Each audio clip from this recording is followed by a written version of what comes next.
जय जिनेन्द्र। आइए आज की कक्षा प्रारंभ करते हैं। नमो अरिहंताणं नमो सिद्धाणं नमो आयर्याणं नमो वज्रायाणं नमो लोये सब्बसाहुरं। जय बोलिए देवादिदेव ऋषि आदिनाथ भगवान की जय। चिंतामणि पार्श्वनाथ भगवान की जय। बोलो महावीर भगवान की जय। आचार्य देव कुंद कुंद स्वामी महाराज की जय। पूज्य आचार्य गुरुवर विद्यासागर जी महाराज की जय। परम पूज्य गुरुदेव सुधा सागर जी महाराज की जय। कल हमने परम पूज्य आचार्य कुंद कुंद स्वामी महाराज के बारे में जाना था और आचार्य कुंद कुंद स्वामी ने कितने ग्रंथों की रचना की थी? 84, 84। और 11 वर्ष की इतनी कम आयु में उन्होंने क्या ले ली थी? दीक्षा ले ली थी। आज हम जानेंगे आचार्य उमा स्वामी महाराज के बारे में। कौन थे आचार्य उमा स्वामी महाराज? आचार्य उमा स्वामी महाराज लगभग आज से 1800 वर्ष पूर्व हुए।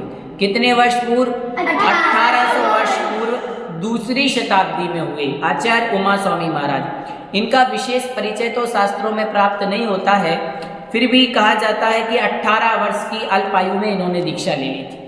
18 वर्ष की आयु में आचार्य उमा स्वामी महाराज ने दीक्षा ले ली और 25 वर्ष बाद इन्होंने आचार्य पद संभाला। आप 40 वर्ष 8 दिन तक आचार्य पद पर रहे और आपकी कुल आयु कितने वर्ष की थी? 84, 84 वर्ष की थी। आचार्य उमा स्वामी महाराज जो थे वो कुंद कुंद स्वामी महाराज के शिष्य थे। आचार्य कुंद कुंद स्वामी महाराज के शिष्य कौन थे? आचार्य उमा स्वामी महाराज।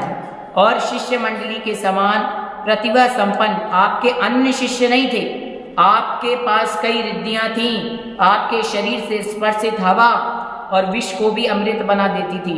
आप रिद्धि के प्रभाव से आकाश में भी चला करते थे। मतलब उनके अंदर इतनी शक्तियां थीं कि यदि उनके द्वारा स्पर्शित वायु कहीं पर भी स्पर्शित हो जाए तो वो विष को भी क्या बना देती थी? अमृत। इतने उनके शरीर में पावर थी। आचार्य उमा स्वामी महाराज एकमात्र ऐसे आचार्य हैं जिन्हें दिगंबर भी मानते हैं और श्वेतांबर भी मानते हैं। आचार्य उमा स्वामी महाराज गौरवशाली उन आचार्यों में से हैं जिन्होंने महान महान ग्रंथों की रचना की।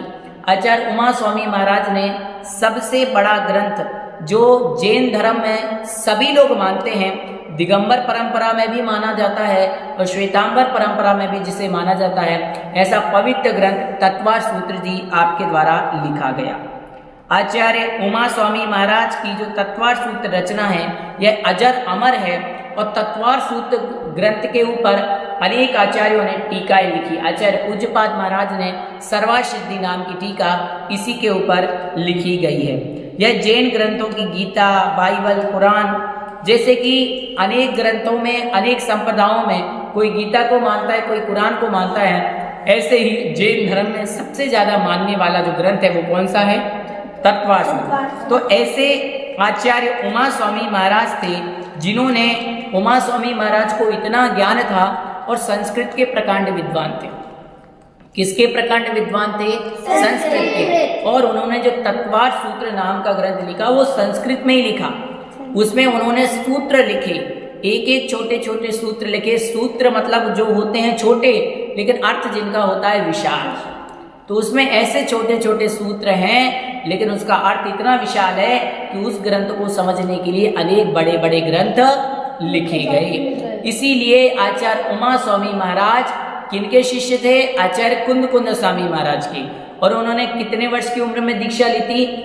18 वर्ष। और आचार्य कुंद कुंद स्वामी महाराज ने 11 वर्ष की। इसलिए याद रखना चाहिए हमें, धर्म करने के लिए कोई उम्र नहीं होती। जैसे कई लोग कहते हैं अभी तो आप बच्चे हो, आप तो खेलो कूदो।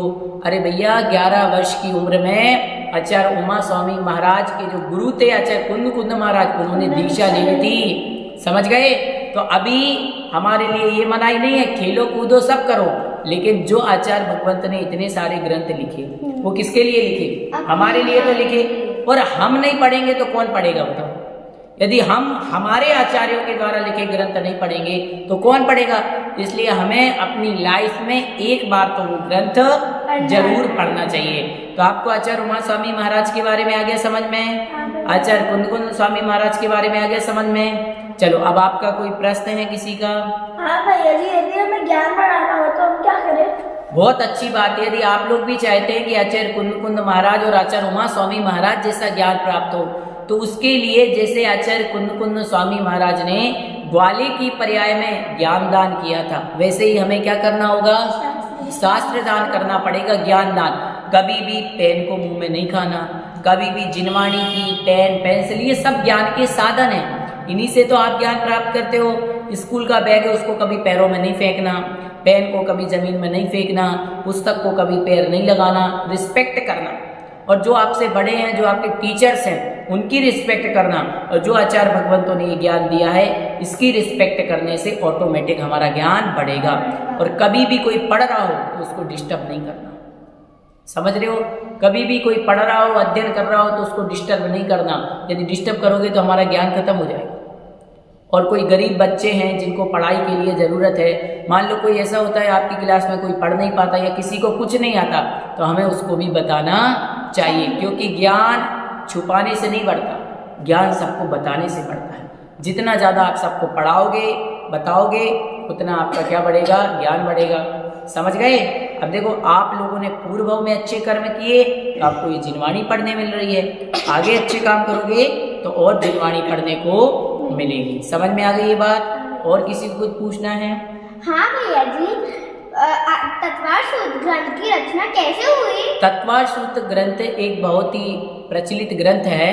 तो कहा जाता है आचार्य उमा स्वामी महाराज एक श्रावक के घर आहार करने के लिए गए। तो आहार करने के उपरांत जब वो बाहर निकले तो उन्होंने देखा कि एक लकड़ी के पटिये के ऊपर एक पाटा रहता है, उसके ऊपर लिखा था दर्शन ज्ञान चारित प्राणी मोक्ष मार्ग। तो आचार्य उमा स्वामी महाराज ने एक शब्द जोड़ दिया, सम्यक। क्या शब्द जोड़ा? सम्यक। फिर वो जो श्रावक जिसके घर आहार किए, वो श्रावक जब घर आया, माँ से पूछा कि माँ ये किसने चेंज किया? तो बोले बेटा अपने घर पे एक मुनिराज आए थे, उन्होंने ये किया। उस श्रावक का नाम था द्वयाक, और कहीं पर उसका अन्य नाम भी मिलता है। तो वो जंगल में गया मुनिराज को ढूंढने कि अरे मुनिराज इतने ज्ञानी, यदि मैं यहाँ सम्यक शब्द नहीं जोड़ता तो दर्शन मिथ्या भी हो सकता था, चारित्र्य मिथ्या भी हो सकता था, इसलिए सम्यक शब्द जोड़ना जरूरी। वो उमा स्वामी महाराज के पास गया और कहा कि हे महाज्ञानी मुनिराज, मेरी आत्मा का हित किसमें है? तब उन्होंने कहा बेटा मोक्ष में हित है, मोक्ष मार्ग में है।